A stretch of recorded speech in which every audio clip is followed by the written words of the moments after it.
গড়ার সময় এখন, সেখানে প্রতিবাদ করতে হচ্ছে।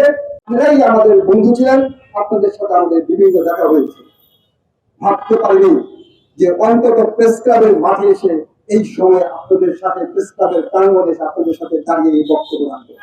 কারণ দেশ গড়ার সময় এখন, সেখানে প্রতিবাদ করতে হচ্ছে কার বিরুদ্ধে, কার পক্ষে, কার পক্ষে এবং কার বিরুদ্ধে। সুতরাং সেটি কিন্তু আমরা দেখতে চাই। আমরা জনগণের বিপক্ষে হতে চাই না, কারণ জনগণের সুচিকিৎসার জন্য, সুস্বাস্থ্য ব্যবস্থা কায়েম করার জন্য একটি সরকার আছেন, তারা সেটি করবে। এবং সেখানে যদি কোনো গাফিলতি হয়, সেটি বিচার করার দায়িত্ব জনগণের। জনগণ তার ভোটের রায়ের মাধ্যমে সেটি পরবর্তীতে সেটা দেখবে। কিন্তু আইন আপনি নিজের হাতে তুলে নিলেন, একজন ডাক্তারকে কিংবা স্বাস্থ্য কর্মীদেরকে নিজের হাতে পেটাবেন, এটি কি সংক্রামক ব্যাধিতে পরিণত হয়েছে?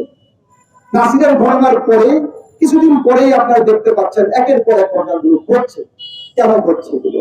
তার মানে দেশকে আপনি অস্থিতিশীল করার জন্য কোন একটি প্রক্রিয়া চলছে, এবং আপনি দেখতে পাবেন যে কি মব সৃষ্টি করে তারা কিন্তু এই ঘটনাটি ঘটিয়েছে।